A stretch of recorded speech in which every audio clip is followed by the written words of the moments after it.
Okay, everyone, I'm going to get started. Feel free to continue to enjoy your breakfast and your coffee. We'll have some time for conversation at the table in a little bit. So I just want to introduce myself. My name is Lisa Kaler. I am the 2023 Crew Lehigh Valley Chapter President this year. Crew Lehigh Valley is the premier women's organization, networking organization, and we are part of a global organization that is over 13,800 members right now. We continue to grow.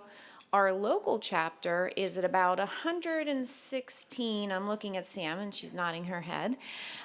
We're at about 116. I believe we have at least 8 applications or so sitting in the wayside, waiting for our October 15th jump. And so that will probably put us hopefully close to 130 members by the end of the year, which is our largest membership base so far. So we are doing great, and we're a diverse group that recognizes many different professions in the commercial real estate industry. We network to do business together. That's primarily why we have our chapter. And when you look around the room and you see all the women that are here, I bet you could talk to one or two of them that will tell you that they've done business with other women right here sitting next to you at their tables.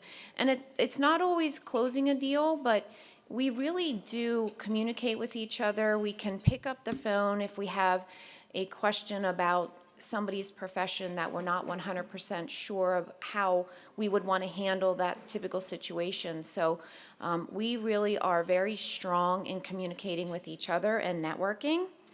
Our sponsors are also a very intricate part of our chapter, and we have different level sponsors. I see a lot of you here today, so I am going to let you know who our sponsors are because we're very grateful for them. And if I call your name, if you wouldn't mind either raising your hand and waving, or standing would be awesome. If you stand, you can stay standing, but I understand if you're eating, that's okay too. So our 2023 sponsors this year at our penthouse level, we have Fitzpatrick, Lentz, and Buba. I see you waving. Okay. Thanks, ladies. At our executive level, we have City Center Investment Corporation. We have Clifton Larson Allen. We have Fulton Bank. We have Jandal Land Company. We have Giardon Construction. We have KCBA Architects, Keystone Fire and Security, King Spry, Landcare, Pencap Properties, Pannoni, Prologis, ServPro, Spillman Farmer Architects, and Univest Bank and Trust. At our boardroom level, Boyle Construction, Design Point, K&H Custom Window Treatments, Langen Engineering, NAI Summit, Penn Outdoor Services, People's Security Bank and Trust, and JG Petrucci. Can I just please give them a round of applause, because they are so important for our chapter to thrive the way that it does, and we appreciate every single sponsor that we have this year. The Legacy Summits is an initiative of Crew Lehigh Valley's past presidents to promote professional development for members and friends of the organization.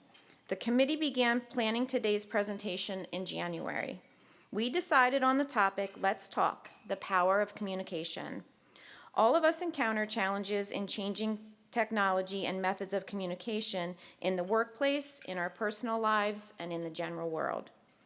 To get the communication theme going, and here's where I said you were all going to have a chance to talk again, I'd love for you to just take a minute or two to speak amongst yourselves at your tables, introduce yourselves to each other, maybe say who you work for, and just kind of get to know each other for a minute or two if you don't mind.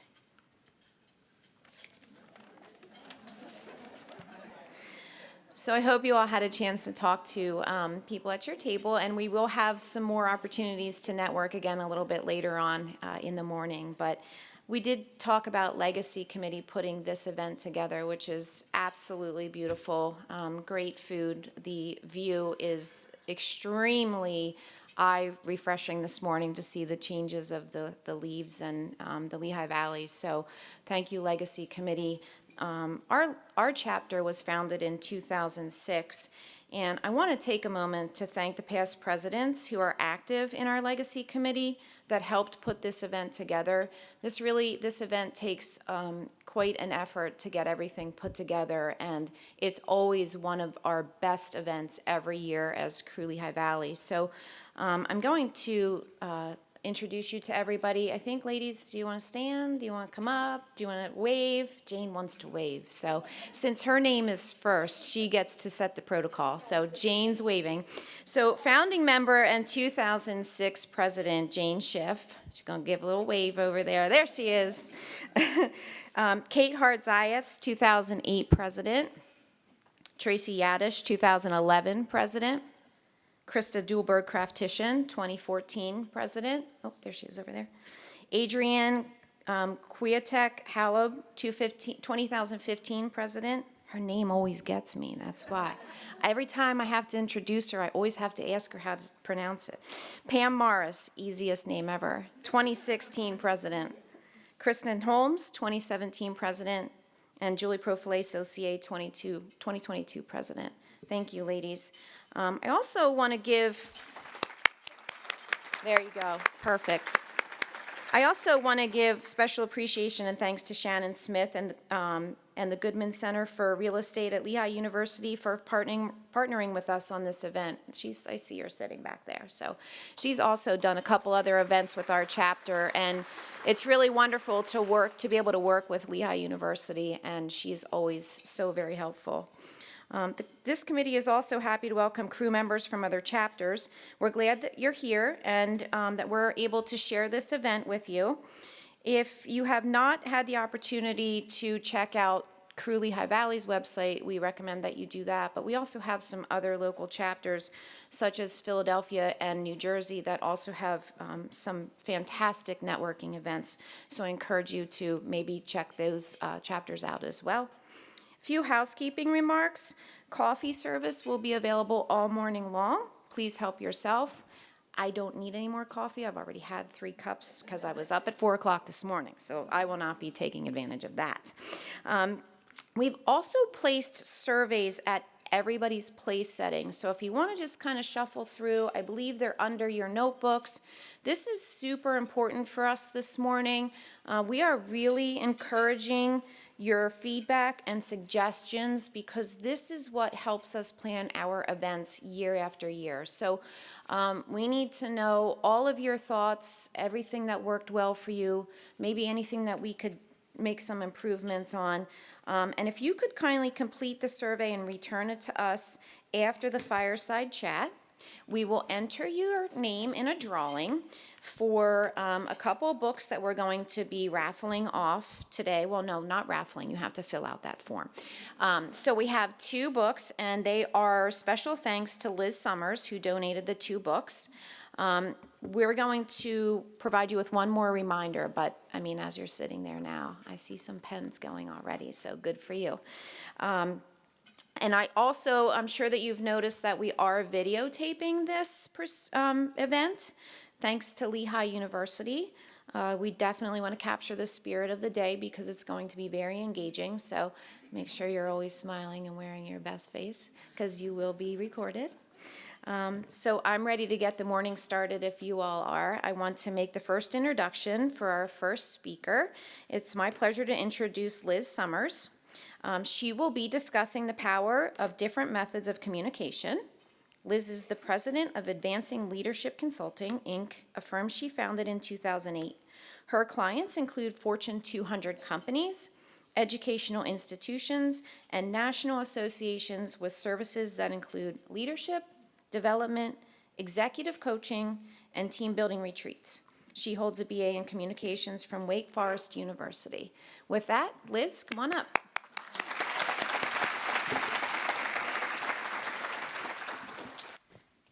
Since I'm vertically challenged, I figured I'd take advantage of the stage. I hope that's all right. Good morning, everyone. As she said, I'm Liz Summers, and I'm really honored to be here today. Communication is powerful, and great communication is everything. I think you've all probably been a part of good communication, right? It feels good. There are no questions. Everybody has clarity. Everybody knows what their role is. Everybody's usually in alignment, and success and goals are achieved, and it just feels good when there's clear communication, right? I'm sure we've been on the flip side and had maybe not so good communication. Maybe I'll share 3 quick examples. Maybe you can relate. Maybe the venue for the event got changed at the last minute, but you didn't get the message, and you show up and you're at the wrong venue and you're 20 minutes away. Anybody ever had that happen? Or you didn't get the message that the networking event got bumped up early, and so you get there only to find out you're an hour too late. Ooh.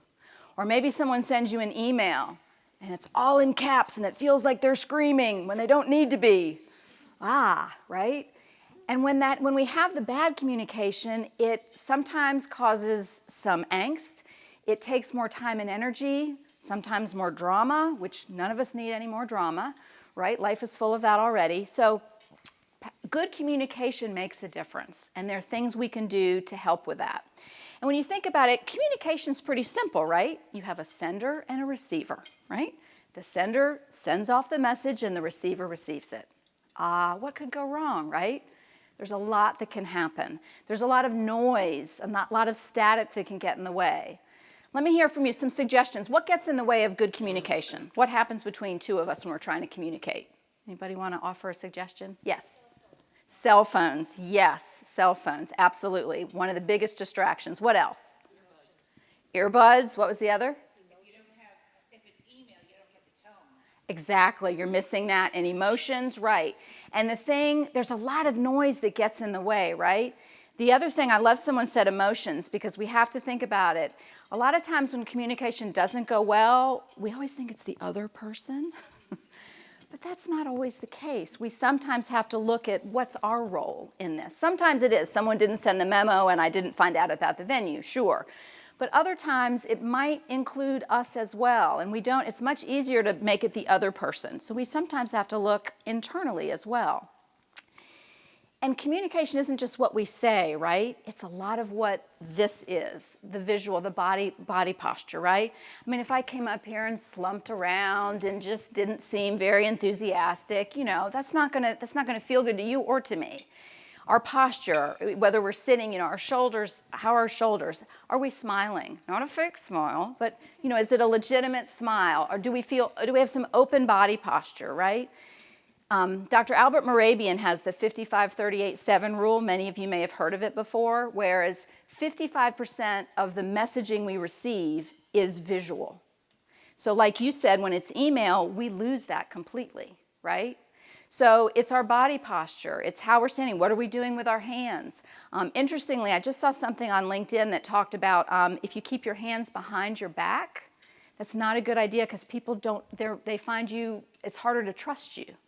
So keep your hands, and even on Zoom, and I'm forgetting the name of the woman so I can't reference her, but do a quick hi, let them see your hand, because on a Zoom call normally, right, or a Teams call, we're just this.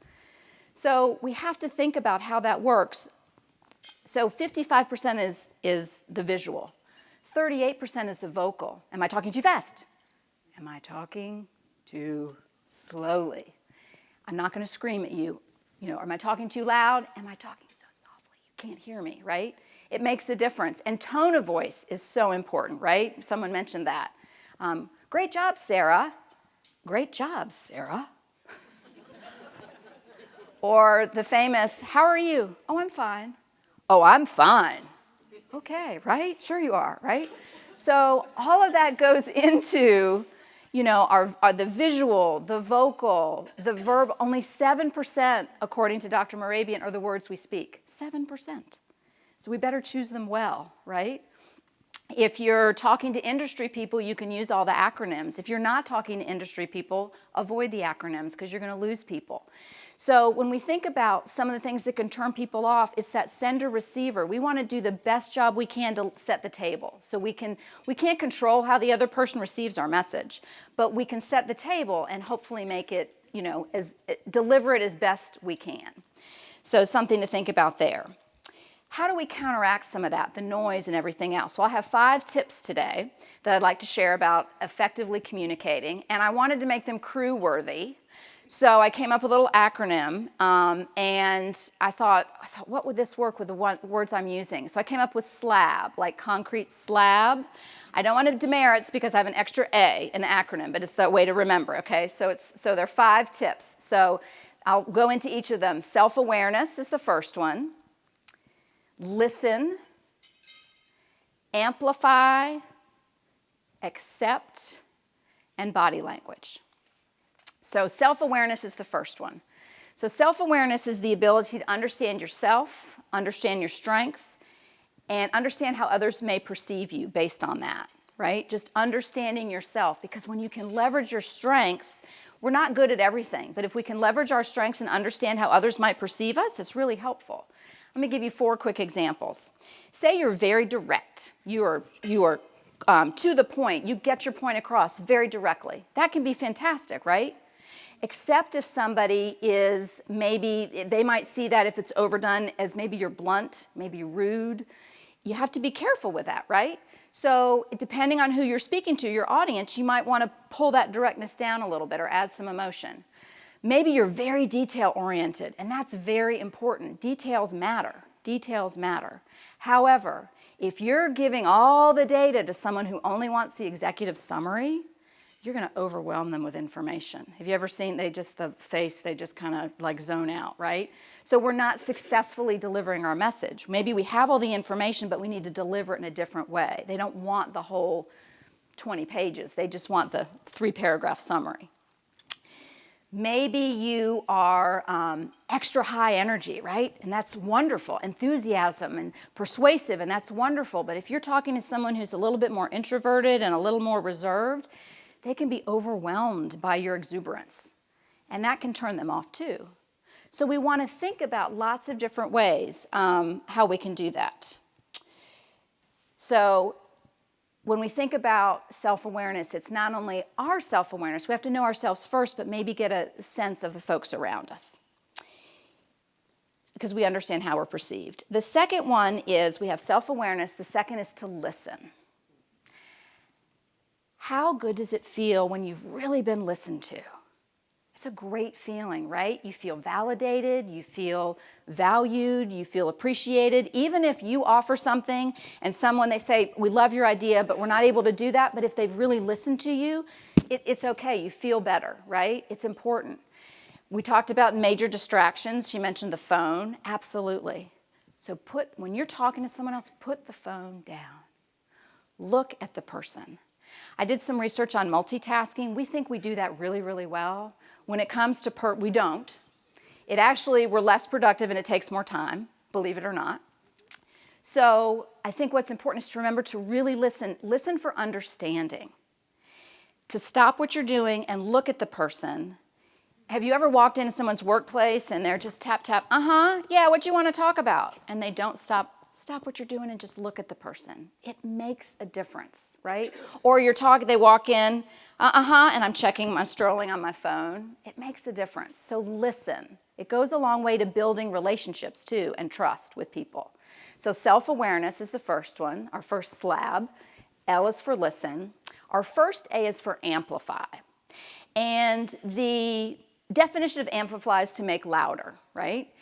And so we don't necessarily want to get louder per se, but we want to help raise other voices. So maybe you've been in a meeting and you offer up a suggestion and there are crickets, no response. And 10 minutes later, somebody else comes up with the same suggestion. Has that ever happened? That's where it's great to have someone amplify that, to say, I really appreciate that suggestion. Liz made that same suggestion 10 minutes ago, and I think we've got a lot of synergy around that. This sounds great. Amplify the other voices in the room, right? when you hear that, especially if you are one of the few women in the room. Amplify one another. And no disrespect to the men, but it's just helpful if we can amplify one another. And regardless of the idea, if a man has a great idea, amplify that idea. Or if you've had a situation where maybe an idea gets shared, nobody really seems to take action, and a few minutes later someone else has the idea and suddenly everybody's on board. Well, we don't want, they're taking credit for the idea that was also mentioned a few minutes ago. Amplify, and you can do it without calling someone out. You can simply say, that's a great idea. Jennifer said that a few minutes ago, and I love that we've got, so many people have the same idea. Let's go with that. Make sense? So it's important to amplify good things that you see. So self-awareness, listen, amplify. So now I'm going to go off script with the spelling, but forgive me. The other is accept. When you're interacting with other people, accept their feelings without judgment. This can be easier said than done. Any parents out there? Anyone ever had a teenager in your house? So anybody, or a toddler, that can happen too. Those ages are similar. Where they say developmentally, like toddler and teenage, there are a lot of similarities, and I do think there are. Your child may be really what you feel is overreacting to something. They can't find their favorite shirt, or they're frustrated in trying to do something, right? I don't need to get sucked into that emotional tornado. I can accept that they're upset, and telling them to calm down is probably not going to help, right? And telling them, it's not a big deal. It is. Their feelings are their feelings. It's a big deal to them. So accepting another person's feelings without necessarily getting sucked into it, right? I don't have to agree with the feeling, but it's their feeling. So we want to accept it.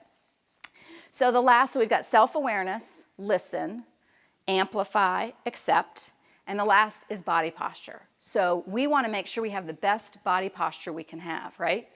I've talked about that a little bit. There's a great, the book that I'm called Outspoken, I highly recommend. The woman, Veronica Ruckert, talks about the lady pretzel, okay? I'm going to show you I want you all to follow along with me with the lady pretzel at your chair, okay? Women have been conditioned to take up as little space as possible. That's just how our culture has been. And men have been encouraged to take up the space. I'm not meaning to demean men in any way. That's just culturally how it's been.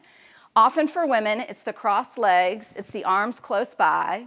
I'm the lady pretzel, okay? So everybody try the lady pretzel, okay? If you're not there already. You're already there anyway. Okay. Now take a deep breath.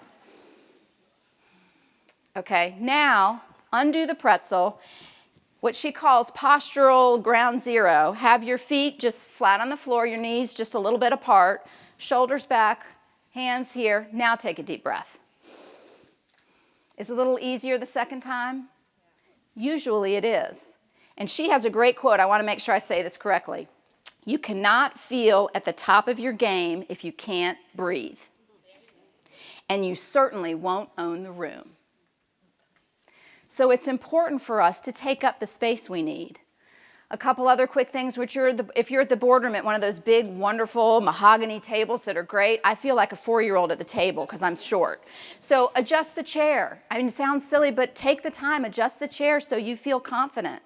If there are meetings, if you attend meetings where there's the main table and then the seats around the room, try to get there early so you can be at the table. You can still make a suggestion from the back, but it's going to carry more weight at the table. At least that's been my experience. Amy Cuddy talks about your power pose. If you've got to make a presentation or something, make the power pose, right? You can do it in your office, you can go in the restroom, you can go right outside the building, wherever it is, the meeting room, and just take a deep breath in whatever your pose is. I'm not going to have you do that, but think about what would your pose be. And Mel Robbins talks about giving yourself a high five in the mirror. Feels a little awkward, I will promise you. Feels awkward the first 5 or 10 times you do it, but it's pretty awesome. Try it. That's my challenge, to try that. So if we can put all those together, good communication, great communication, leaders have great communication. It makes a difference. So hopefully these 5 tips will help you. Self-awareness, listen, amplify, accept, and body posture, open body posture. So I hope that those will help you be the best communicators you can be. Communication is powerful, and great communication makes all the difference. Thank you so much.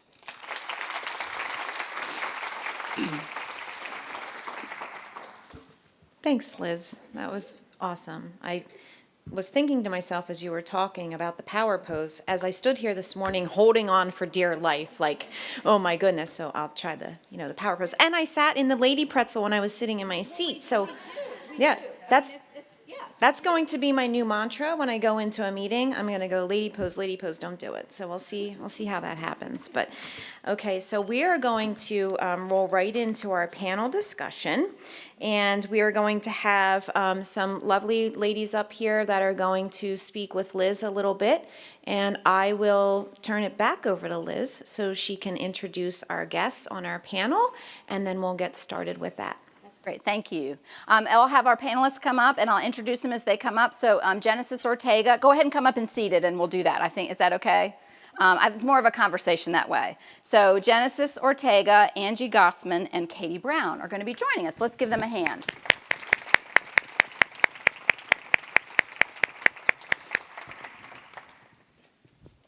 All right, I think we said either way, doesn't matter. Oh, sorry, that was loud. Good morning. Good morning, everybody. So let me introduce our wonderful panelists. We have Angie Gosman to my left, has an extensive career with over 30 years of HR experience. Let me tell you, she's seen it all. Primarily in the utilities industry. She's been involved in everything from system upgrades to union negotiations and everything in between. She's currently Executive Vice President and Chief Human Resources Officer at PPL Corporation. She's also been involved in providing leadership opportunities to women throughout her volunteering roles and advocacy. So please welcome Angie. Thank you. Next, we have Genesis Ortega. She's from the Lehigh Valley, is a graduate of Allentown Central Catholic High School and Moravian College. She's currently the communications manager for the city of Allentown. That's a big job, okay? That's all. We've got some heavy hitters up here. Her experience, in addition to being communications manager for the city of Allentown, her experience includes on-air radio and TV roles, working for a congressman, and being named the 2019 Hispanic Business Person of the Year by the Greater Lehigh Valley Chamber of Commerce. So please welcome Genesis.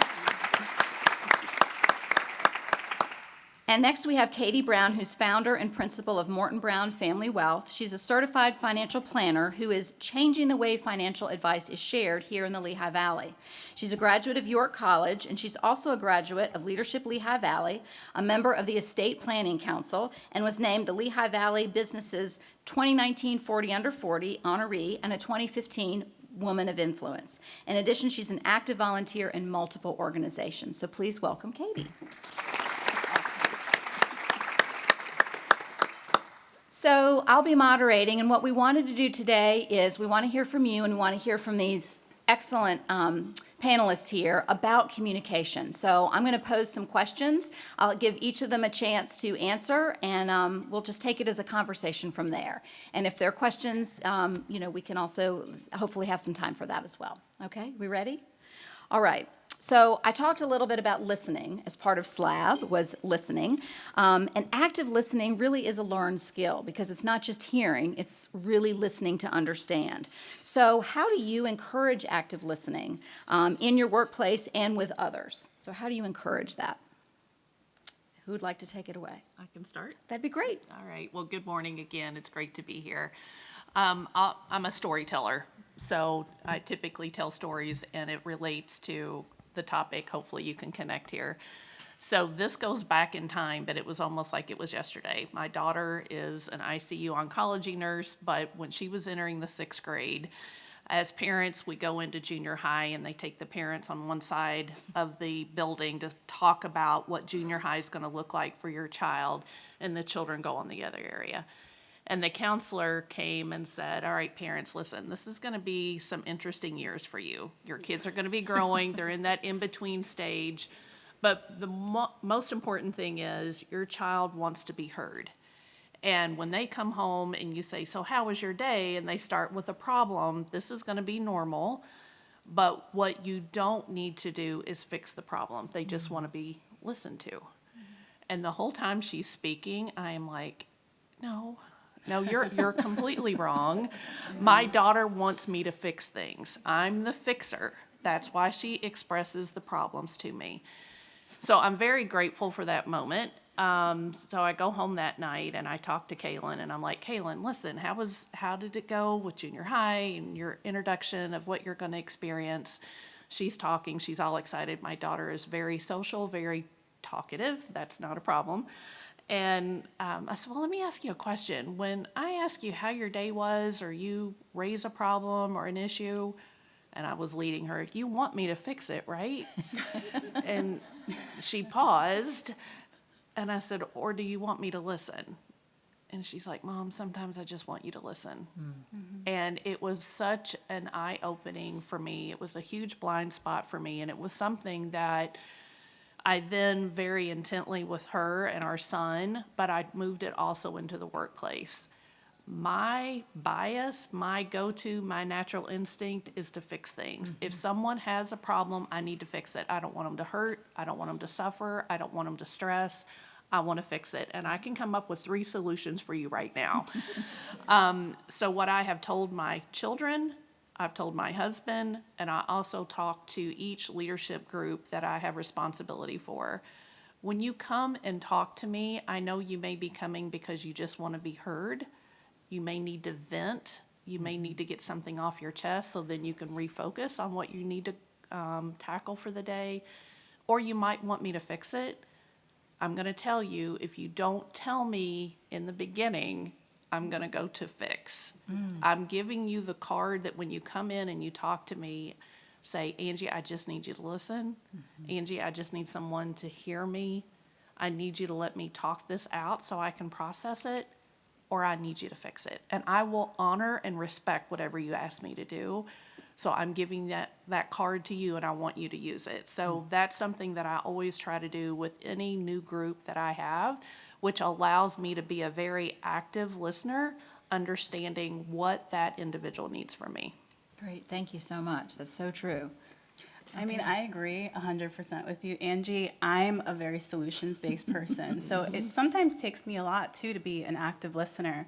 A motto that we actually have in our office is listen to understand. Don't listen to respond.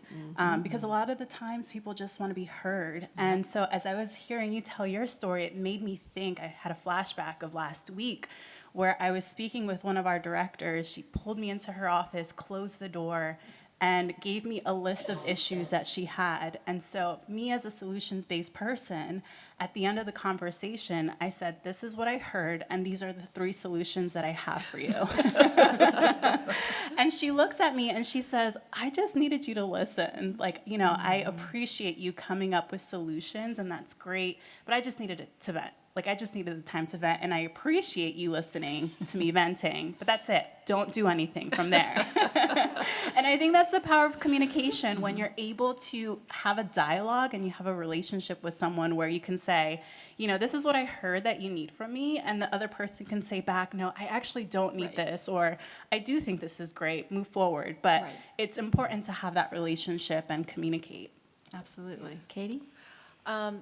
You know, I love how this question was worded in that it's a learned skill. Active listening is such a learned skill, and I think we learn it through those engagements. And I would take the listening for understanding, and something that I actively try to work on, and hopefully I'm getting better and better at modeling, is trying not to interrupt.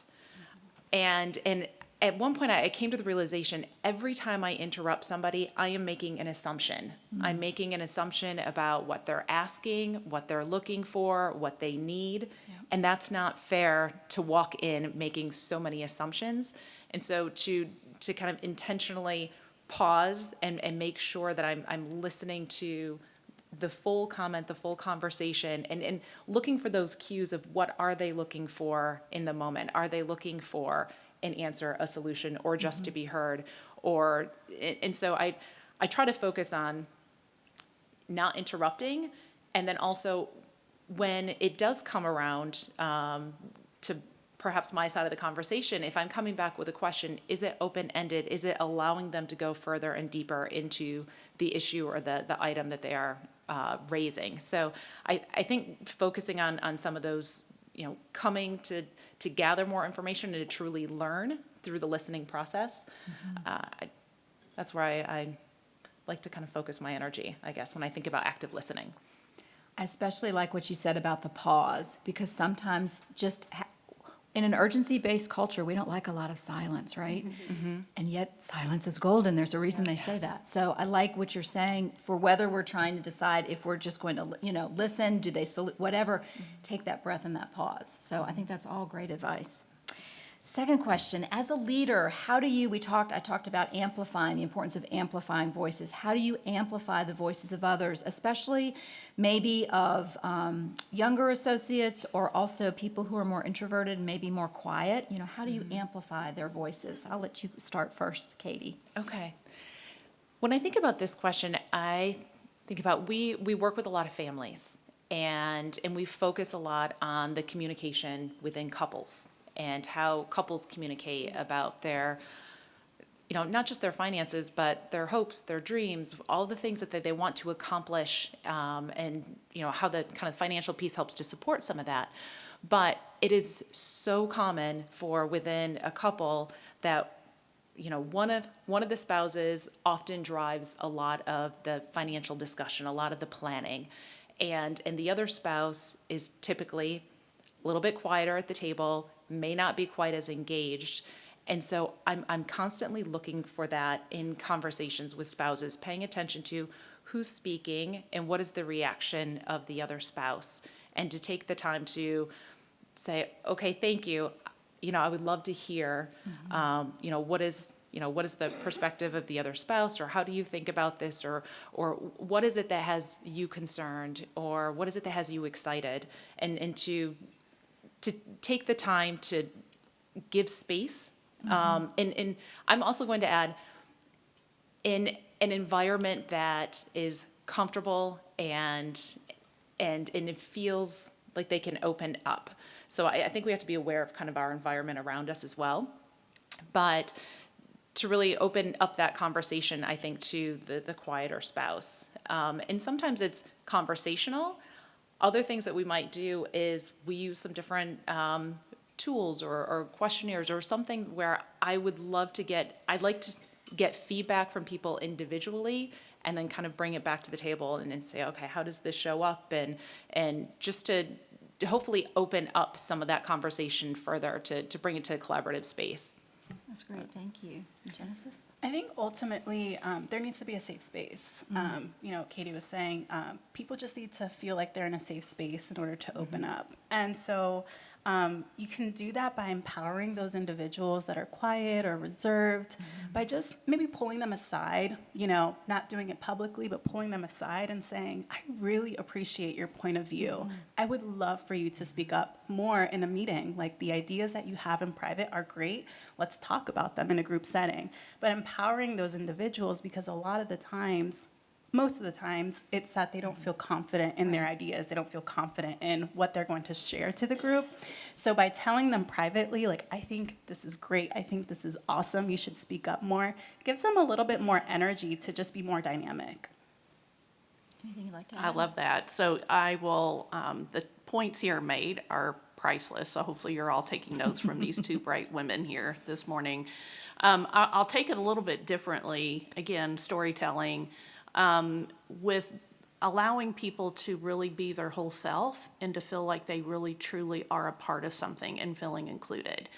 And this goes back again with my daughter in high school. And unfortunately, I received a call from her. She was a freshman, and she was very upset and said, Mom, I think Kelly was killed in a car wreck this morning. And Kelly was a dear, lovely girl, bright blue eyes, blonde hair, always with a smile. Always had the crazy pajama pants on that the kids would always laugh and make fun of. But she was a young girl that my husband and I had coached softball. So the family was very close to us. And I said, Kaylin, let's just pray that that's not the case. Let's wait for the school to let us know what's happened. But unfortunately, the story was true. We had lost Kelly that morning. The school brought all the children together in the auditorium and brought grief counselors in to help process. And kids were telling stories, some of them very funny, about Kelly, again, helping with the grieving process. But the power came in one young man, and I'm going to describe him because it's important that you understand. This young man stands up.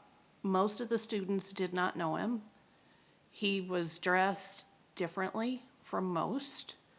He was dressed all in black, a long coat, long chains, lots of jewelry, lots of piercings, dark makeup on his eyes. And he had the courage to stand up in that auditorium full of children, and he said, every morning, Kelly came into school with a smile and said, hi, good morning, and how are you? What he said next was powerful. He said, who's going to be my Kelly? And for that moment, when my daughter came home and told me that story, of course, we're sad that we lost Kelly, but as a parent, I thought, gosh, I'm not sure I've truly fulfilled my obligation as a parent to make sure that my children understand the power of inclusion and the power of a smile, the power of good morning, the power of how are you. So the tips that we've heard here, if we just start with building that relationship where people feel comfortable that they truly belong and they're part of something, will allow us then to have those relationships and carry it further to be able to talk to individuals to say, gosh, you are really great at what you do. That's a terrific idea. Would you feel comfortable sharing it in the next meeting? So I always try to remember that story of Kelly and share it with other individuals to say, never forget the power of being a Kelly for others. Wow, I need to sit with that for a minute. That's wonderful, and what a gift. Very What a much. gift. Very What a much. gift. All right, thinking about communication and how maybe it's changed, how has your communication, if it has, changed over your career? So, Genesis, we'll let you go first this time. I think it continues to evolve throughout my career. I love your storytelling method of communication, so I'll speak for myself with this question. But when I started off in my career, I'm very like phone call. Give me a call if you need to relay information. Give me a call. Don't like to text. I don't like to email. Just call me. Early on in my career, and now that I'm managing employees, a lot of whom are Gen Z, they're just text. Like, Right. They don't answer my phone calls. It's annoying. Right. But they'll Teams, they'll email, they'll text almost instantaneously, but they won't answer my phone call. So, I've had to evolve my communication style to fit in with what their desire is, to fit in what they feel comfortable with, which isn't necessarily what I feel comfortable with. Sure. But as a leader, I have to make that adjustment to make sure that my team feels like they can communicate the best way that they feel like they can communicate. Right. So, Katie? Sure. I agree. I think there's the mode of communication. There's the words that we speak and how that has changed, and there's also kind of the mode, the platform, like how it is delivered, that has definitely changed. I think if I go back to conversations that I've had throughout my career, kind of in its simplest form, I think I've moved quite a bit from the information giving to the information gathering. So early on in my career, and once again, this is going to go back to assumptions, just assuming that people expect when I, walk in a room, if I'm meeting with clients, I assumed early on that they wanted to know everything that was happening in the markets with their money, et cetera. When the reality is, most of my conversations now, there might be a piece of that, but so much of it is much larger than that. So walking in and saying, we can go over these things, but this is your time, and I want to make sure that this is valuable for you. What are the important things happening right now in your world, and how can I help support it? And kind of moving more to that let me learn from you and understand and do a better job showing up to support you in the way that you need it, as opposed to me just assuming that here's pieces of data maybe that they need. Gotcha. Anything to add? Yeah, so I think for me, it's my communication has evolved from business center to people first. And again, I'll give you a story. I was very used, you can probably tell I'm from New York, right? From Kentucky. And I used to get into work very early. And typically, my morning would start about 4:30 in the morning to take care of the kids and then get into the office. And I would be in the office and I would start seeing individuals, people, adults, around 8:30 or 9 o'clock. So my morning, I've had a lot of time to think and work and process. And again, I'm very grateful for a dear friend who is now living the great world of retirement. She walks in one morning and I said, Mary Ann, can you help me with something? I need you to pull that number from an Excel spreadsheet. Like as soon as she walked in the door, like I just started. And she literally, very dramatically, threw her purse and her bag on the floor in front of me, and she said, can you for one morning, just one morning, say good morning? How are you? And again, another blind spot, and I said, Mary Ann, I am so sorry. I didn't intend not to see you as a person before work. And so that really has stayed with me, where when I start meetings with anyone, I will always try to start with, so how are you doing? How's the family? I try to connect with everybody on my staff and people, who they are, the names of their children, what activities they're involved in, starting with just a few minutes of personal before I jump into business. And that really, again, it goes back to communication, it goes back to relationship and trust. Such good information, right? Aren't you glad you're here today? Let me think. What are there any specific tools you've used to hone your communication? Is there anything that has helped you, either resources or people or books or things of that nature that have helped you? May not be one specific thing, but. I'll share Okay, something. great. So public speaking has always been a fear of mine, kind of the top of the list. Never been a fan of it. It's not a comfortable space for me at all. And a couple of years ago, I decided I was going to try to tackle that head on. So I signed up for like a 2-day crash course, a public speaking course, and went out to New York for it for a couple of days. And it was so helpful, not only just to kind of create a framework around the conversation, but it was super helpful just to even understand that A, I wasn't alone, and B, you can tackle it and it's okay. Like it's okay to tackle and take on, new challenges. So I think that was maybe an initial tool that I had used.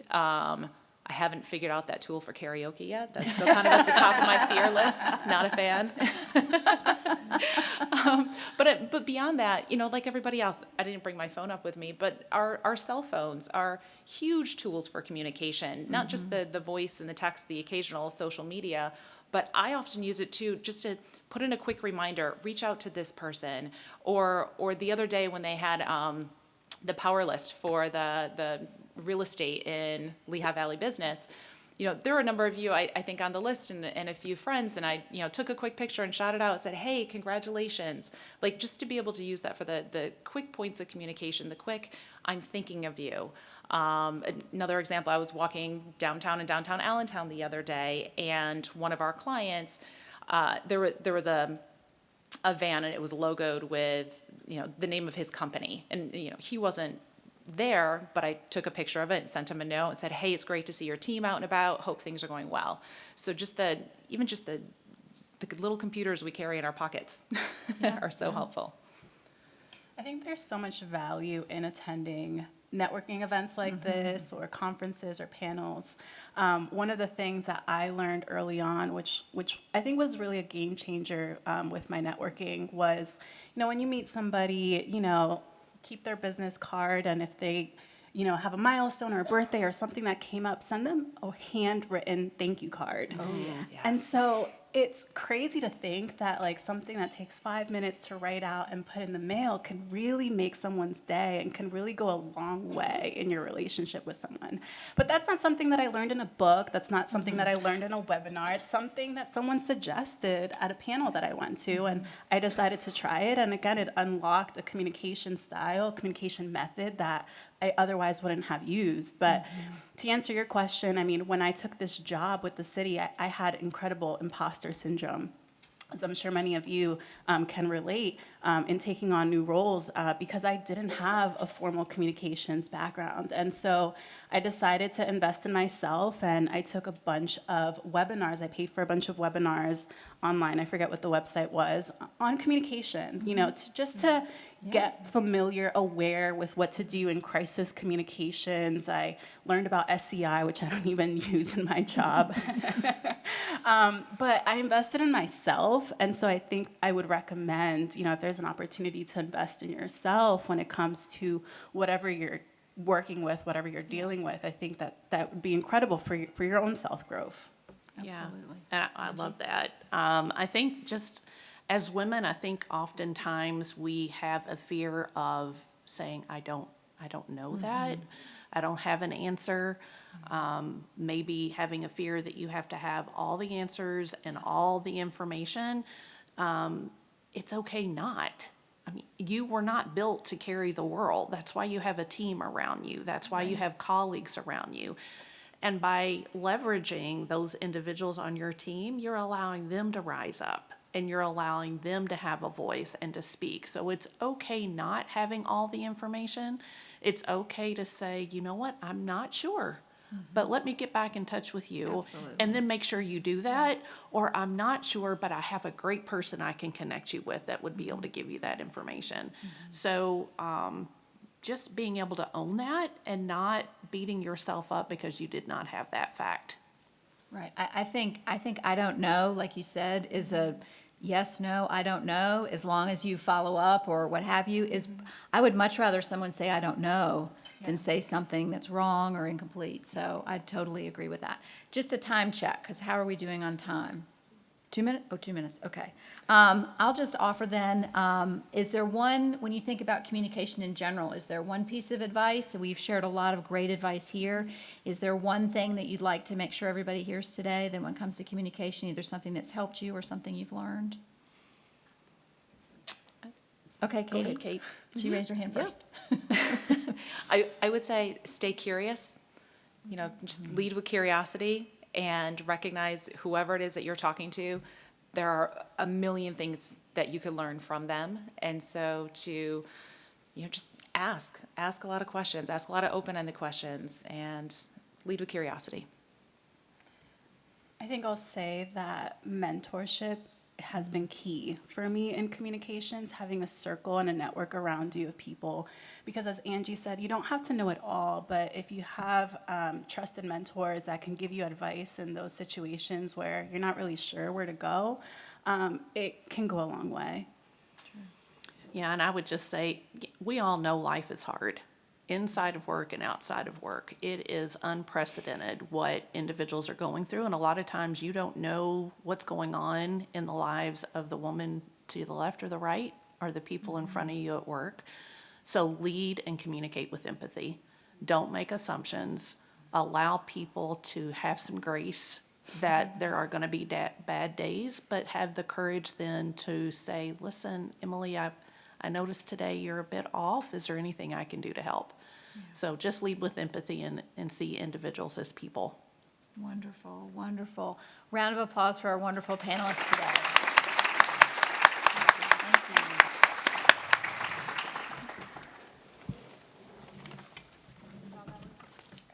Inspiring. Oh, there it is.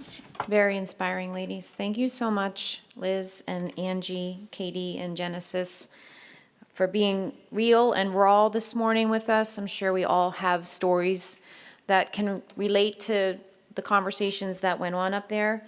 There is a room full of mentors sitting in this room right now, so we are always empowered to help each other. So we're going to take about 20 minutes to just chat amongst each other at our tables, have a little networking break before we move on to the second half of our program. So please take the time to get to know some of your seatmates, and you can get up and move around and talk to people as well.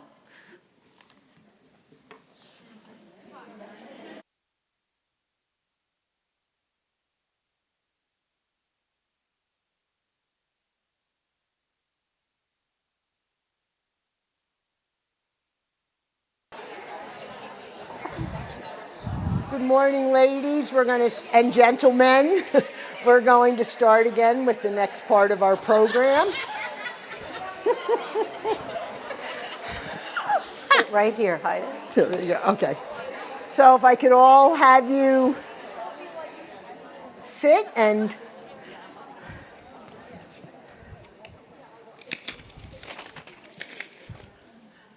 oh, that was fast. Thank you. We all know I'm a sort of a nut about time and meetings. So good morning again. I'm Jane Schiff. This is Lucia Diana. And before I do formal invitations, I just wanted to answer the question, why did you decide to do a fireside chat? Well, I don't know if I don't think any of us were here when Roosevelt did that in the 30s. Everybody had access to a radio. And so FDR decided that he was going to start doing fireside chats so that he could communicate with the majority of the people and let them know about his policies. So when our legacy committee got together, and we always in our programs have, Lucia does not like this word, keynote speaker, we decided to turn it into a little bit of a more casual conversation. We'll just talk. We're both Jersey girls, move our hands, and just talk to each other and answer some questions. And again, before the introductions, I want to thank Shannon. We've had a long history of a relationship between Crew and the Goodman Center for Real Estate, and so happy to be working together again on this. So again, thank you. So again, my name is Jane Schiff, and I'm part of the founding 7, almost 20 years ago. Hard to believe. And when Lisa talked about we're going to have 130 members, I mean, that's just so exciting. You know, the first days we were cutting sausage and cheese and trying to get together 20 people for a program. So that's really exciting. I have been involved in the real estate business this is going to be my 40th year. I was 10 when I started. I've touched all aspects of real estate, thank you. I have taught here at Lehigh and at Northampton Community College. I've been in the brokerage community, listing and selling, real estate development, and even managing. I managed 50 independent contractors. If you think that's easy, you can forget that, independent contractors. So I've always enjoyed working in the business and obviously continue to do so. But Lucia is really our prime person here, and she earned a BS in finance from Lehigh and stays connected to Lehigh and completed the real estate diploma program at NYU. She's a member of Crew New York and Cornet New York and New Jersey. Lucia is a subject matter expert within the Verizon Global Real Estate Group. She has a unique ability to create win-win situations and deliver on successful national transaction projects. While promoting the group's strategic initiatives, Lucia primarily focuses on the monetization of Verizon's real estate assets, real estate space. She is considered a thought leader with the Global Real Estate Co-working Initiative and Flexible Office Solutions, lots of letters here, FOS programs, you can explain all those. She enjoys spearheading various projects, co-working supported, enhancing visibility and generating community engagement, as well as access to various startups. Through FOS, Verizon can now routinely redeploy employees out of traditional market lease locations and into locations with flexible term operators. Lucia believes that by combining business and social trends and an outside-the-box mindset, real estate can be showcased in a unique way. Her passion is to continually strive for successful stakeholder engagement, both internationally and externally, and internally, and we'll add internationally. I mean, why not? So my first thought to ask you is, how did you, first of all, can you tell us a little bit more about yourself, maybe more personal, and how did you create your own style? Okay. We have not rehearsed these questions. This is going to be fun. Thanks, Jane. Good morning. How did I create my own style? I guess it's who you are. I think we've all gone through different types of professional and personal tests and training. And years ago, I found out I was an ESTJ, and that meant I was an extrovert. And what I learned to find out as an extrovert is not just being friendly. It's literally you are energized by being around people. I don't need coffee this morning. I have a room full of women just talking, and it's very energetic to me. And I think because of that, I'm a very collaborative person. So back in the day when we were in the office, so now I'm typically in 1 day a week, and I kind of miss it because I got that energy from around people, and we were in an open environment in the last 5-6 years, and it wasn't that I was overhearing eavesdropping on people, but I was overhearing pain points. Jane may have been having a conversation with someone else saying, oh my gosh, this, or that, and I'm like, hey, I've read about this, so do you think this could be a solution? And it was through that and kind of networking at Crew and hearing what was going on in Cornet and reading up on, the plethora of emails you get and whatnot. It's like you kind of combine different things to see what would be a win-win. So. And how has that, you talked about emails, we've heard that a lot. By the way, I'm so conscious, Liz, of the way I'm sitting. I have my arm here and my legs crossed. It's like, oh my God, what am I doing? Sorry, I'm going to be thinking. I'm looking at you and saying, I'm glad there's a tablecloth. So how have you found, you and others, how over the time of your career has your communication changed? How has reaching out to people? Oh, come on. I mean, I'll tell a story. I think I told it last night when, about 11 years ago, when I was taking my kids starting the college tours, and my son was, she was a junior, he was a 7th grade, and they're walking through and they're like, wait, Mom, what do you mean? I get that you didn't have a cell phone. What do you mean you didn't have a phone in your room?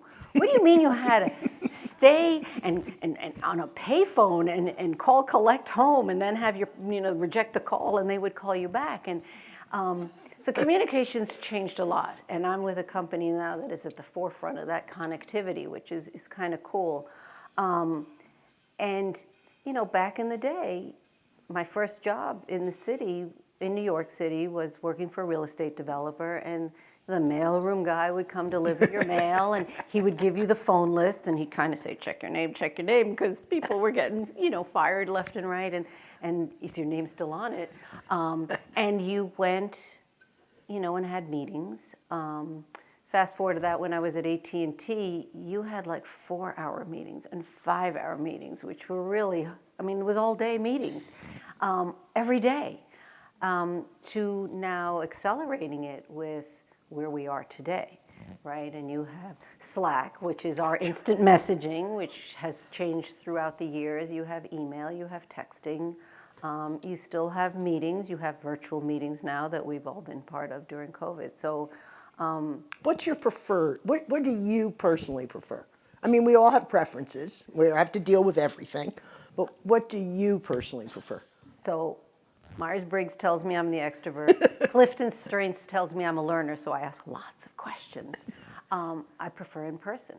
But I prefer in person when there's people there. If I have to go into the office and there's 3 people and they all hop into private offices to be on their phone calls, I'm just kind of sitting there alone. It's just not very energizing for me.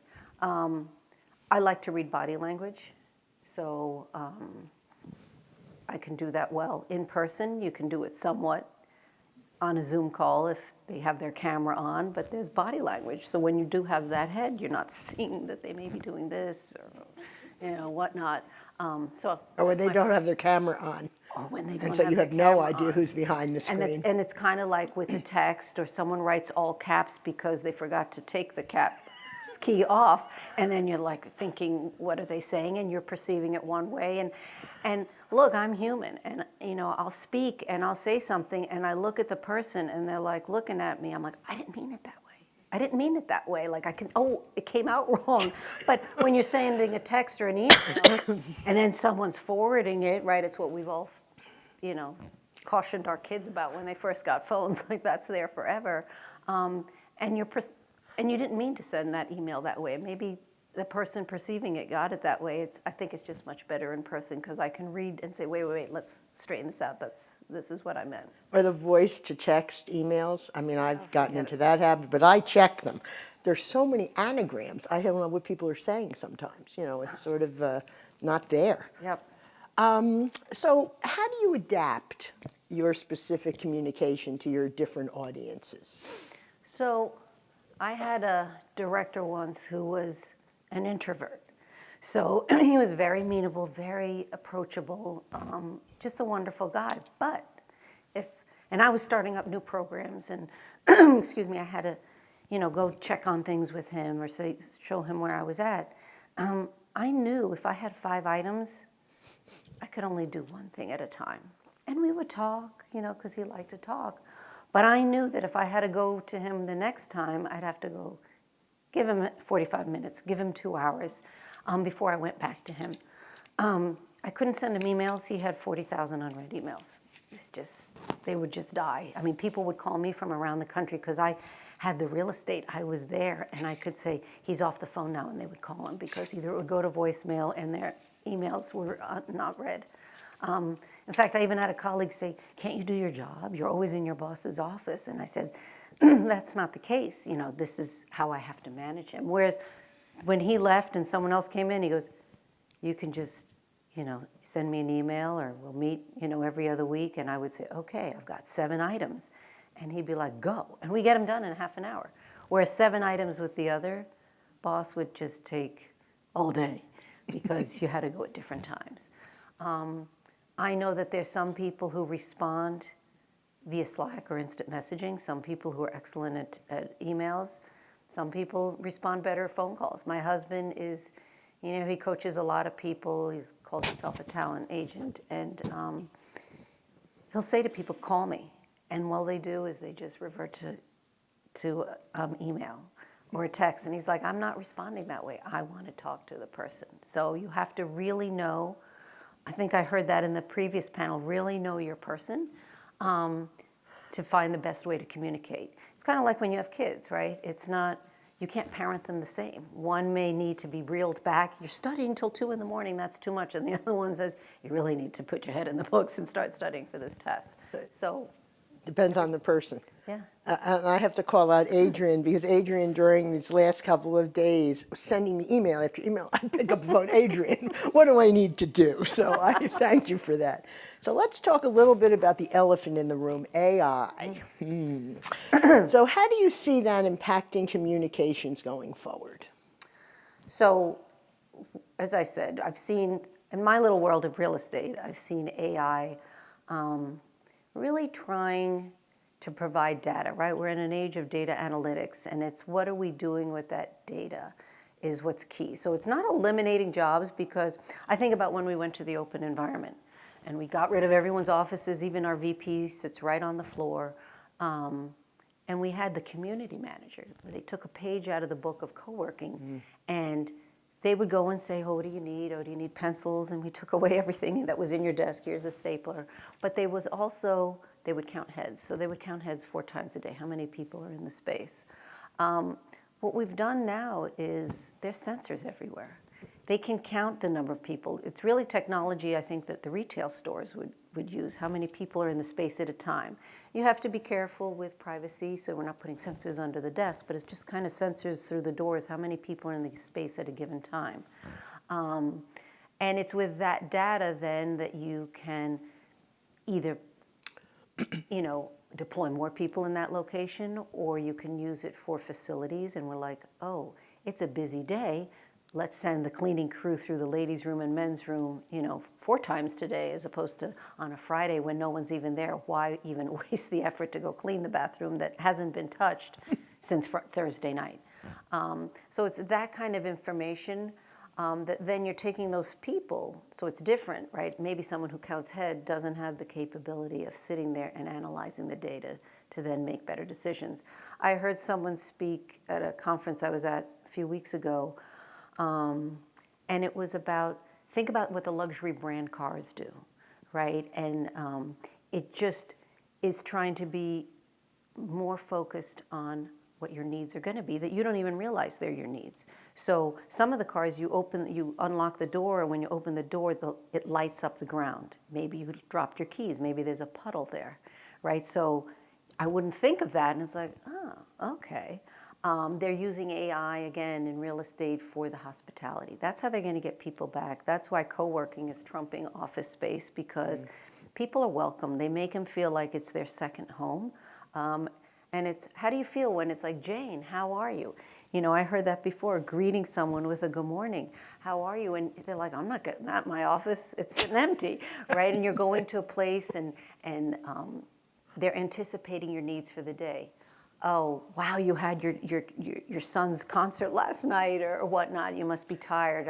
I just made a fresh pot of coffee and things like that. So it's anticipating needs, and I think all the co-working spaces and office buildings too. I saw like there's 30 million vacant square feet in New York, and I think there's 1 million square feet where they're deploying all this AI technology, because they're the ones, they're competing now for tenants. So they're the ones who want that AI intelligence to then kind of predict what your needs are going to be and be there for you. It's interesting. Yeah. I want, where's Jody King? Jody, how much square foot, oh, sorry, Joe. How much office space do we have available here? Do you know off the top? 22%. There you go. Oh, in the Lehigh Valley? In the Lehigh Valley. Thanks. So you've really been, I would say, involved in a world that was not female dominated. So I think that's the correct way to say it. Who were your role models, or who did you model yourself after? Most of us have them, whether we know it or not. Fictional, someone, real. I think it's so many people, right? You always want to surround yourself with women.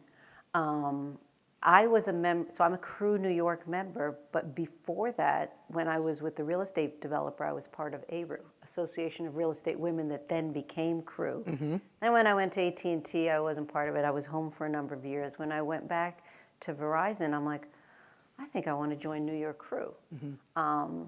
So it's a little bit more focused that way, and you see the women. I think the companies now, with all the DEI, they do a lot of mentorship. I told a story last night that Verizon's big into STEM mentoring, and you heard I'm a finance major in a tech company, and they partnered me with a young freshman or sophomore from Columbia University that wanted to be a civil engineer. And she said, I just want to know what I can do with my civil engineering degree other than working for a civil engineering firm. So I connected her to some people at work, and then I said, look at my LinkedIn, and, taught her some basics. And then I reached out to my Crew network, that email that you get every day, and I sent a question out, and I said, I'm mentoring, a sophomore at Columbia University who wants to know what to do with her civil engineering degree. Can anybody help her? I was bombarded with at least 24 emails. And then I coached her to say, I'm going to make the introduction. And I know you're like really diligent with your studying. You cannot avoid, the email. I want you to say, thank you for the introduction. Jane, so nice to meet you. Can we meet, the week between Christmas and New Year's when I'm done with my finals? And she came back to me and she said, that was amazing. And she lived in Maryland, and this was during COVID, 2020. And she nailed an internship through those 24 conversations, because one crew member introduced her to another crew member who introduced her to someone else.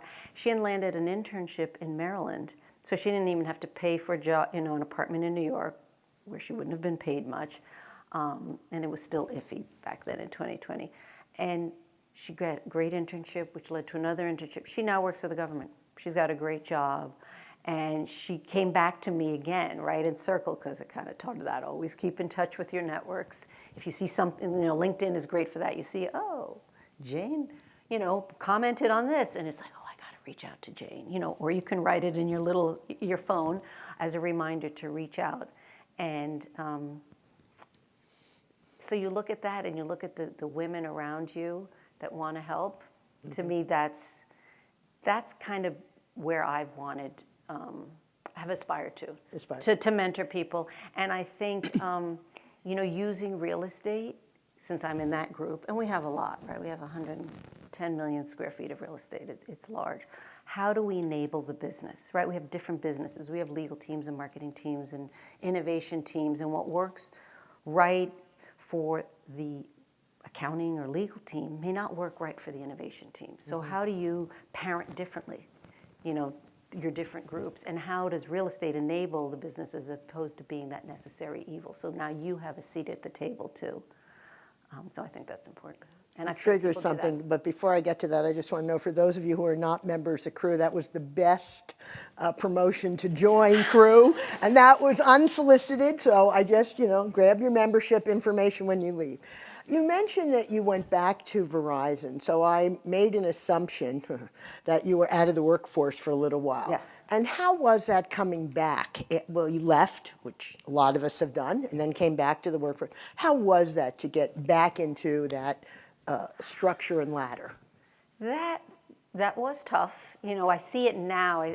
There's a term for it, for people re-entering, and companies are highlighting it. But this was now 14 years ago, and I'd been home for about 11, and it was tough just managing, your children, and not like I did manage them, kind of their activities and who they were with, and their academics, and keeping after them. So, and then you're trying to work and now learn everything and bring to the table your ideas, and they're like, well, who are you?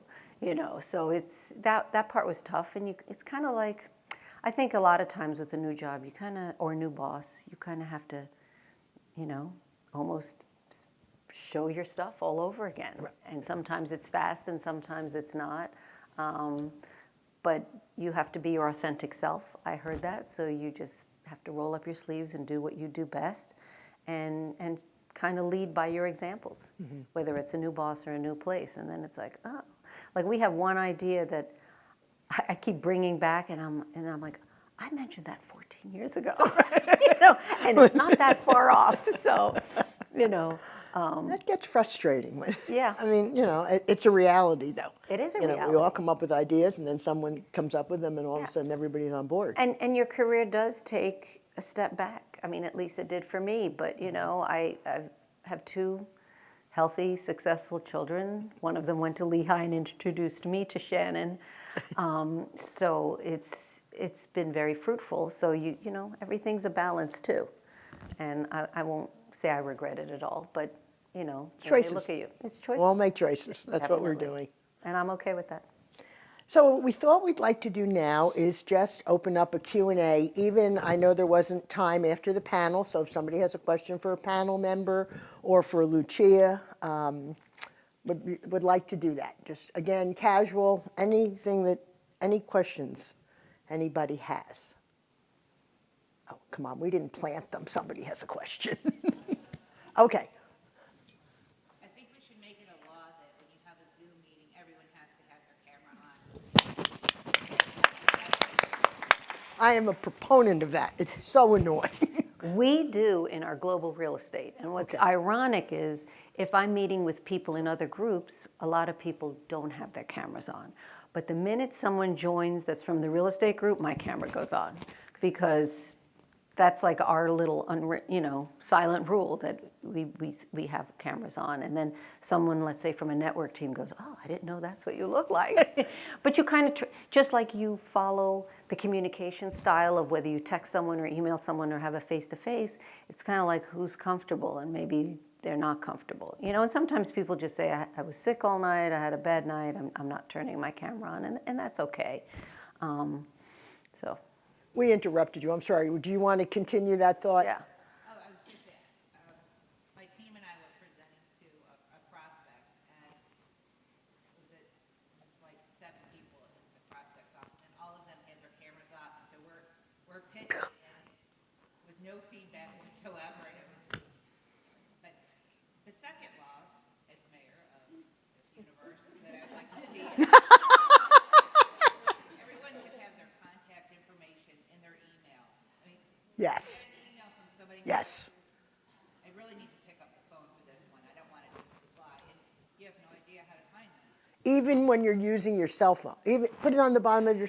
That's the worst to me. When I'm getting an email from my phone, and I have to go back to see where somebody is. I agree with you. That's a great idea. I have it set up on my phone. It has my name and my phone number. I get an email from my phone. That's a great idea. You Thank just copy the same signature block from your email, and then you can, yep, do that Yeah. on your phone. Sorry. Yes. I want to build on Jane's signature in the email to include your hours of availability of when you communicate. Because some people, are early birds, but they take off. In our office, some people will work, they'll put their 40 hours in Tuesday through Friday and not on Monday. You have to apologize. I'm only laughing and Angie. I mean, I could not live. I don't work a 9 to 5 day. Some of us who are selling don't. I think if you're in more of an office environment, I think that's a great idea. Carrie. Building on being mayor of the universe, I think it's annoying when I call someone and they don't have their voicemail set up. Oh, I know. Sorry. Especially with real estate space, I call them secret agents because they don't want to advertise the fact, I guess, that they're in real estate, or they just don't know how to set up a voicemail response. But if I'm calling you, I want to know before I leave the message that I'm actually talking to Jane and I didn't misdial the phone number. So Because it's not my voice even. It's Right. it's a generic it's a generic, voice. you've reached 610 whatever, and I sometimes leave cryptic messages because I'm not quite sure that I've reached the person that I'm calling. Or, And or hopefully they recognize my name and call me back and we can have a conversation. put an out of office. So if you're gone to Europe for 2 weeks. Right. Yes. And you have an urgent question, and I don't like that when people don't put that on their emails. I do like it to put it on. I'm gone this afternoon. I'll be checking emails with a delay. So I'm working, I'm at a conference, I'm here, but I think that's important too, Agreed. on voicemail and email. Jody. I have a completely different question. Mentorship, you mentioned that. How do you have ground rules? How do you find the right person? Just curious if you could expand on that. So the mentorship program I was talking about was, formally set up. Everything's formally set up because we're so big. And it was girls in STEM, and I'm not sure how they went out, if they selected different universities. And then I think one of the executive directors goes, "You'd be perfect at this because I know you like to do it." And we have a Women of Verizon group. They do that. There's a Built by Girls initiative. So those are easy. They also have formal mentorship programs at work for me to have a mentor, and I'm the mentee. And then, you can do it yourself with anybody. You can, if you have a large enough company, or if you go on LinkedIn and say, "Wow, Jane, I read your bio and it sounds really interesting. Do you think, we have some connections together. Do you think we could meet?" And then we have a nice conversation. And then, maybe "Hey, I have to run something by you." "Sure, I have time for you Friday at 3 or whatnot." And then it's, you can kind of say, "Jane, this has been so great. Could we kind of formalize this? I think of you as my mentor." And you're like, "Oh, yes or no, I don't have time for it." Or, "Let me introduce you to someone else. I think they can give you more of what you need." So, You do something in communicating which you probably know you're doing it, but you always include the person's name. I'm sitting here saying I've probably said your name once, and you've probably said Jane about 5 times, and that's a really interesting way to continually engage people when you're with them. I mean, we all sit in office meetings, and I don't say, "Oh, Lucia, that was a great idea." I just say, "Oh, it's a great idea." And so that's just one more thing that I think it's a great tool. Dale Carnegie 101, public speaking. Always use the person's name. It's a good way to remember their name and then make them feel included. I think that is a big thing. They talk about inclusivity and DEI, and I'm like, I'm just naturally inclusive because I feel you get more ideas that way. Yeah, I agree. And I like to, brainstorm. So you hear different opinions, and I heard empathy, so you kind of listen, and it's like, well, this is how this person is feeling. You know, and I think our leadership, like our CEO gets it. You get different people, different levels at the table. That's how we come up and be more powerful and come up with better ideas, because you can't just come up with an idea just because that's what the leaders think. What about that first level, or that person in that group or that group? You just kind of bring them all together, and I live that way personally too. We're going to have a block party. Everybody's invited, not just the people in the cul-de-sac. It's just better to be inclusive. Yeah. Stephanie, I think So right now in our workplace, we have up to 5 generations working together. We have boomers, silent generation, Gen X, millennials, and Gen Z. Can you give an example of a time you've maybe had difficulty communicating broadly across those generations, and what have you done to overcome that difficulty communicating across so many generations? At work, Yes. I don't know. We do have different generations at work, right? I'm at one generation, and then we have, all the 22-year-olds coming in. I think you just have to kind of bring it back to basics and tell with a story, whether it's your own story or kind of simplify it. I think I told a story before. I don't know if it's appropriate. I work with a lot of now affiliate technical leases. I'm not a technical person, but understand enough that when I'm trying to explain it to a lawyer, they're like, we want you to build this with 600 amps of power, but we only want to get charged for 60. And we'll let you know when we use the full 600. And the lawyer goes, yes, that's what's fair, representing, that side of the house. And I'm like, but that's like buying the 4-bedroom house and you haven't had kids yet, and you're like, I just want to pay for the 1-bedroom. And the real estate broker's like, you got to pay for the whole house, and the mortgage has to be for the whole house, because the next weekend when I invite Katie and Lisa and Jane, the whole house is powered up. And so this was a lawyer who's really smart, and she's like, oh, I get it, you're right.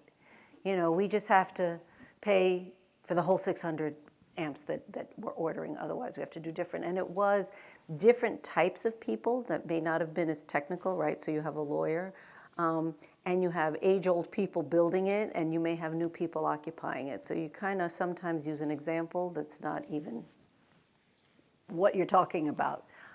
That's kind of how I've approached it. Just to try to get it, and I can see it in people's faces when they don't get it. Do you understand? Like, let's talk about it. It's kind of like this. Like, I always do analogies. I think maybe that's how I handle it. yes. And last question. Sorry, we'll be here afterwards to network, but last question. I guess I have. I feel like I'm very loud.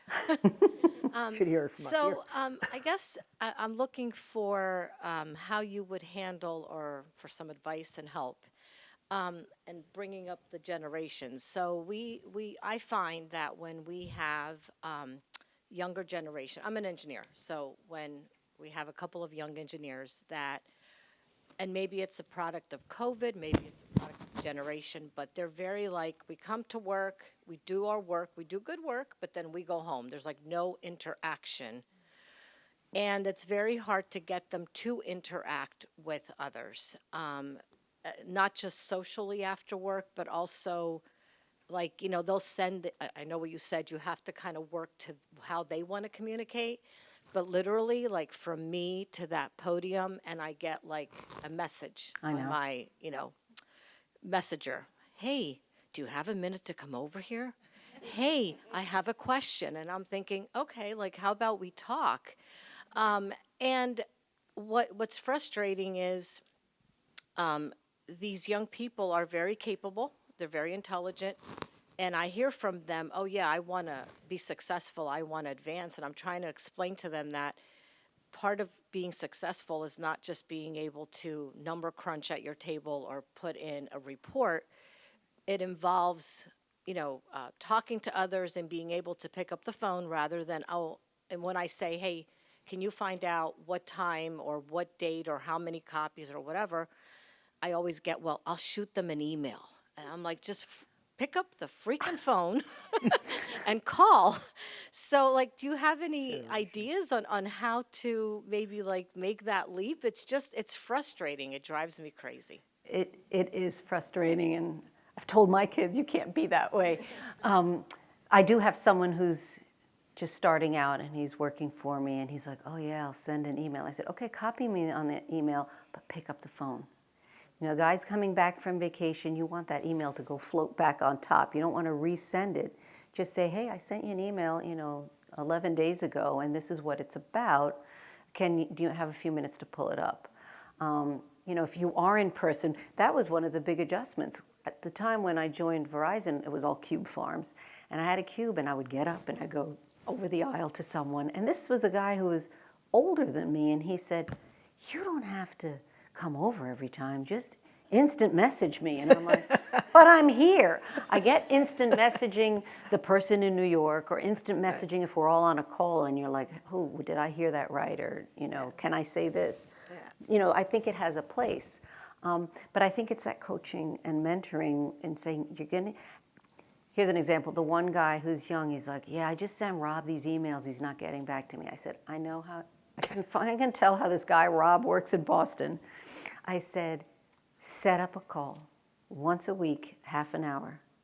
And then, because you've just given him work to do, and it sounds like if we do that call, I know we're sitting there and he's doing his work. That's really what he's doing. He's looking things up. He's getting you the answer, but then you're getting what you need to move on.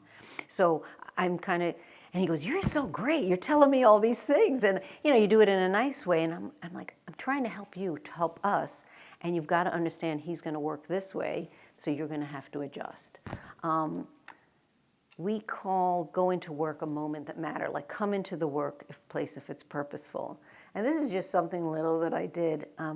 I would come in and I'm like, if I'm coming in and everybody's sitting at their desk or going into office, what's the point, right? So, and everybody's now super productive because they've worked 10 hours a day at home, right? But when you're in your office, they're like, it's not productive at all. And I'm like, use those days to have those conversations. So I would spend like a half an hour. Jane, what time can you go to lunch? I can go at 12. Lisa, what time can you go? Well, I can't go to 12:30. And then I'm like, all right, Jane, can you go at 12:30? And so I'm like, what a waste of time. So now what I do is I threw an invite out. We have Gmail invite, 12 to 1, moments that matter lunch. And so people get together. And it's like, we find out Jane's grandson's thinking of applying to Lehigh, and so-and-so just got married, is getting married, and someone's buying a house.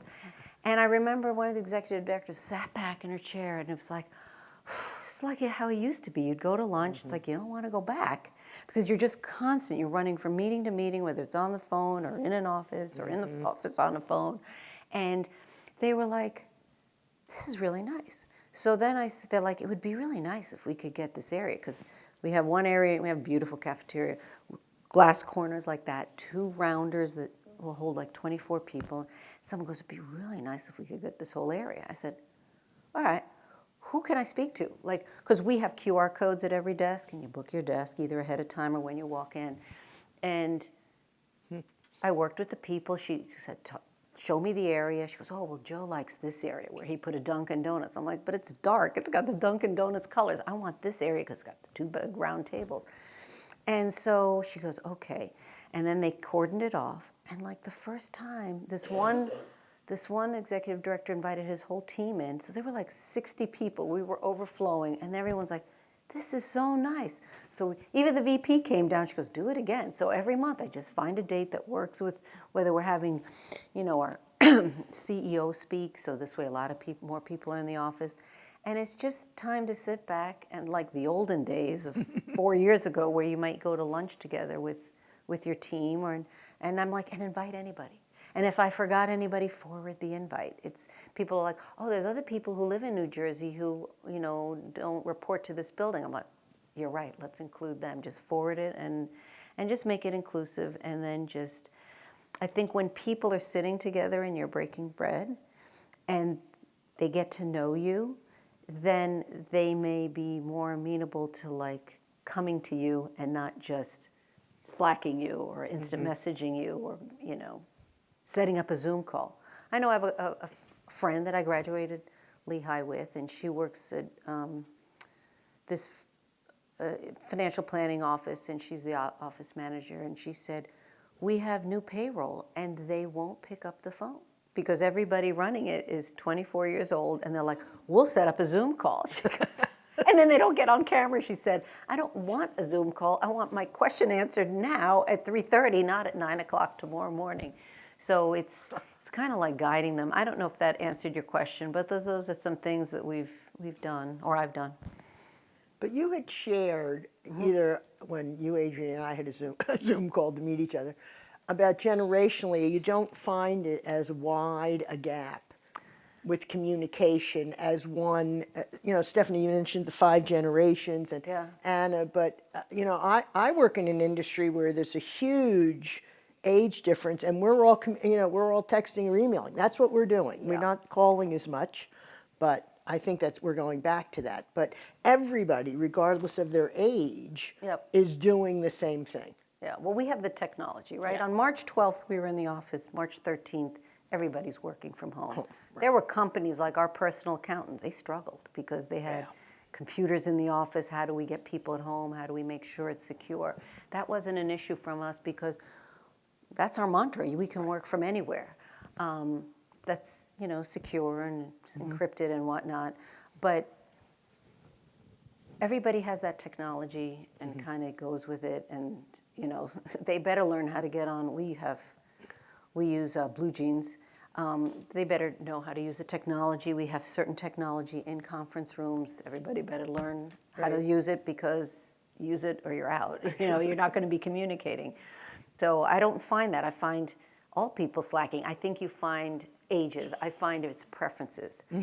Our lawyer, I will ask him a question and he'll say, call me, because he doesn't like to put anything in writing. Same thing if I send him a note, an email, because he knows where that email can go. One of the head of transactions, he's that same way. I know I just need to pick up the phone and say, hey, can we talk about this? Because he doesn't respond to Slack. Emails he is good with, actually, if he's comfortable with his response, that it's not something that, yeah. He said when he negotiates with landlords and whatnot, they hate that he'll always say on the phone only, because he doesn't want any of it in writing, so. I'm beginning to understand that. Yeah. Any closing thoughts? Take a deep Liz. No, I think this whole program was excellent. I love the morning session. I love, Liz, what you presented. And just, keep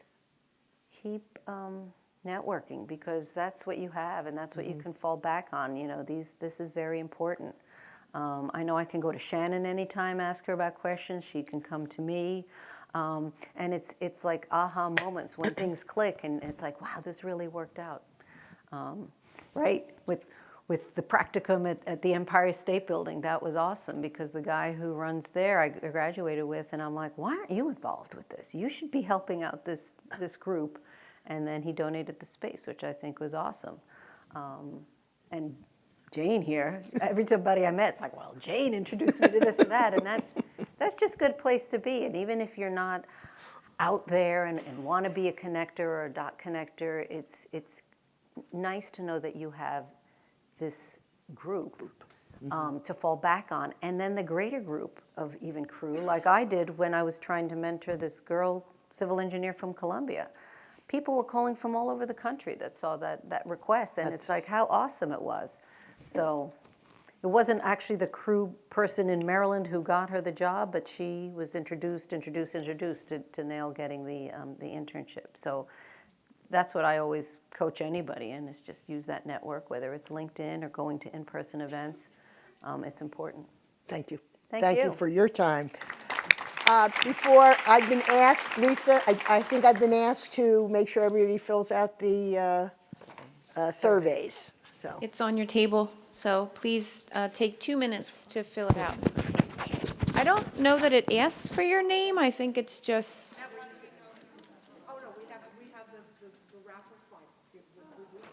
we have all the names up here for the raffle, so.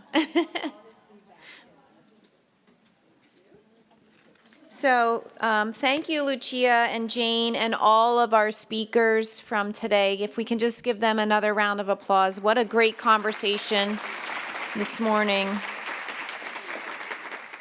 We hope you found value in today's Legacy Summit and have gathered ideas and information that you'll integrate into your professional and personal lives. I personally have 3 things written down. Lady Pretzel, which I never want to do again, but I did find myself sitting like that at least 6 or 7 times in the front. And I heard Jane say the same thing. My power pose, which you'll now notice I'm not grasping on to the podium for dear life. And lastly, moments that matter. Lucia, I love that. That's fantastic, because I don't know that we have enough moments that matter, or we take the time to do that. So I really feel that that is super important in our work lives, especially with the way that we're working now. Some of us hybrid, some of us at home, but moments that matter is, I love it. I think it's fantastic. So if you'd like more information about Crew Lehigh Valley, there are, I think, some membership information, brochures on your tables. I'm not exactly sure what's on your table because mine looks a little different. But please take the time to look at that. Ask any member that you see or anybody. We can help you out. Please sign up for some of our upcoming events, which we have a chapter chat, which is an onboarding and reboarding for members. So I'll be hosting that. Unfortunately, is a Zoom. But please turn your cameras on for that. And don't come in your underwear, because I'll be able to tell. October 31st, we have a tour of the Boyd development. November 2nd, we have Champagne for Champions. November 14th, What Crew Means to Me. November 16th, we have our Martinis and Marketplace. That is also another very big event for us. That's going to be at the waterfront this year, so please join us for that one. And December 7th is our annual meeting. So I think we are going to do our raffle drawing. I think, are you going to come up and do that? Or do you want me to just do it? I can certainly do it. Liz, would you like to come up and draw some winning names out of here? So everybody's name was in here, even if you didn't fill out your survey, but do it anyway. So we have 2 books, and I don't know if you want to tell everybody about the books or. Sure. Okay, so the first one that we're going to raffle off. This is Standing Out. It's the second book in Local Luminaries, and I can't remember, are you in the first one, Samantha? Okay, and there may be others of you that are in the first one, and forgive me, I happen to be in the second one, but this is Rita Guthrie, Jennifer Bright, and Robert Sayer. There are 28 different people featured in here that are all local to the Lehigh Valley. So that's the first one. Okay, so here we go. Hopefully it's not Sam. Right. I'm trying to, they're very You got tiny. 2 there. Oh, Oh, there you sorry. go. Good. Kate Durso.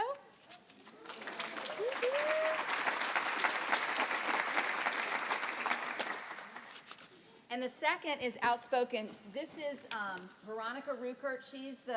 I don't take credit for the Lady Pretzel. I learned about it here. This is she's wonderful about, it's called Why Women's Voices Get Silenced and How to Set Them Free. So I highly recommend it. Even if you don't win it, I highly recommend it.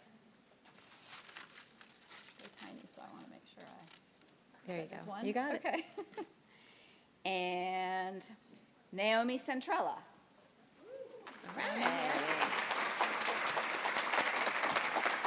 Congratulations on winning your books. So thank you very much for supporting the Legacy event today and for joining us this morning. I know we're all busy, but it's really important to sit down and just reconnect again. So feel free to hang out and talk a little more amongst your friends, make new friends, and have a great rest of your day, everybody. Thank you so much.